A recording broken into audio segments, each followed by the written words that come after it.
네, 안녕하십니까. 횡령 예방 전문가 문정태 회계사입니다. 반갑습니다. 오늘은 원천징수 신고 꿀팁을 좀 말씀드리고자 합니다.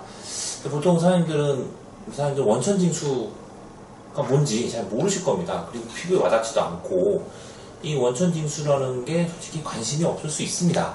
하지만 오늘 설명드리고자 하는 목적은 이 원천징수를 잘못 놓치면 세금 폭탄을 맞을 수 있다 라는 점을 말씀드리고자 합니다. 그러면 이제 원천징수가 뭐냐? 그거부터 좀 설명을 드려야 될 것 같은데, 원천징수는 세금을 보통 국가에서 징수를 해야 되는데 국가 대신에 소득을 지급하는 자, 예를 들어서 뭐 회사 같은 경우 사장님이겠죠. 사장님이 대신 국가를 대신해서 세금을 징수하는 걸 말합니다. 그리고 나서 그 징수한 세금을 다시 국가에 납부를 해야겠죠. 이게 이제 원천징수라는 개념인데, 그러면 이제 원천징수를 잘못하면은 보통은 종업원들이 내야 할 세금을 덜 내면은 뭐 종업원이 원래 책임을 져야 됩니다. 세금을 더 내야 된다지 그렇겠죠.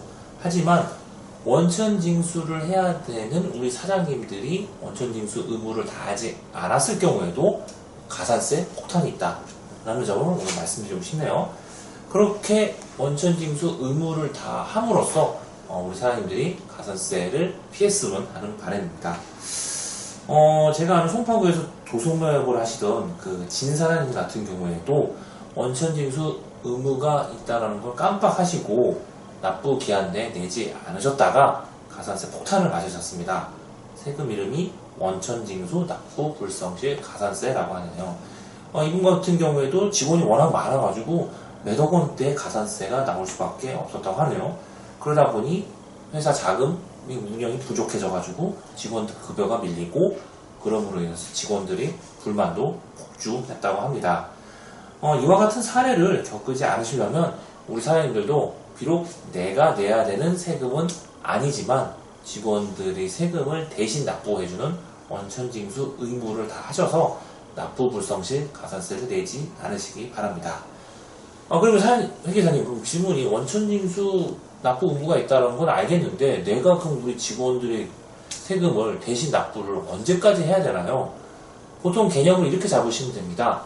월급은 보통 그달 25일 날 나간다고 쳤을 때 직원에 대한 세금을 징수를 해서 우리 사장님들이 그 다음 달, 예를 들어서 뭐 5월, 이번 달 같은 5월 25일 날 직원들 급여를 줬으면 6월 10일까지 직원들의 세금을 대신 징수해서 납부하시면 됩니다.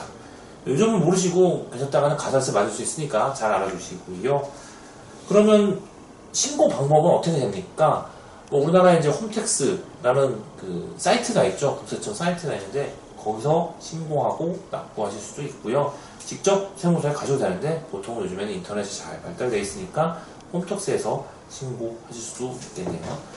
저희가 아는 이제 황 사장님 같은 경우에도 신고 기한을 놓쳐가지고 홈택스에서 수정신고를 통해서 세금을 납부하셨다고 하네요. 직접 껄끄럽게 세무서 찾아가실 필요 없이 그냥 우리 홈택스를 이용해서 수정신고, 경정청구 또는 원천세, 원천징수 납부를 수행하시면 될 것 같습니다. 그러면 회계사님, 원천징수를 안 해도 되는 세금이 있나요? 라고 물어볼 수 있습니다. 네, 있습니다. 대부분의 세금은 우리 사장님들이 원천징수, 즉 직원들 급여랄지, 뭐 사업소득이랄지, 뭐 이자랄지, 배당이랄지, 뭐 임대소득이랄지 이런 부분에 대해서는 대부분 원천징수를 하셔야 되는데, 한 가지 예외사항이 있다면 기타 소득 중에 일정 금액 미만, 즉 뭐 우리가 뭐 외부 강사한테 뭐 강사료를 지급한다 했을 때 강사료를 지급할 수 있습니다. 그러면 보통 강사료 한 20만 원이다. 그러면 이제 원천징수를 안 하셔도 됩니다. 왜냐하면 25만 원 미만까지는 기타 소득의 경우에는 필요경비로서 다 공제가 되기 때문에 원천징수 의무가 원천징수를 안 해도 되기 때문입니다. 하지만 강의를 받으신 강사님은 각자 알아서 자기 소득들을 합산해서 직접 납부를 하셔야 된다는 건 변함이 없습니다. 단지 우리 소득을 지급하는, 즉 강사료를 지급하는 우리 사장님들이 원천징수 의무만 없다 라는 것만 알아주시면 될 것 같네요. 그러니까 소액일 경우에는 원천징수 의무가 지금 없는 거고, 대부분의 소득, 근로, 사업소득, 이자, 배당, 뭐 임대, 뭐 기타 소득에 대해서는 원천징수 의무가 있고 그에 따른 세율도 뭐 3.3%, 4.4% 다양하니까 이런 점을 잘 알아두시고 원천징수 의무를 이행하셔서 가산세를 납부하지 않으셨으면 좋겠네요. 네, 이상으로서 절세에 대해서 또 원천징수 의무에 대해서 설명드렸습니다. 감사합니다.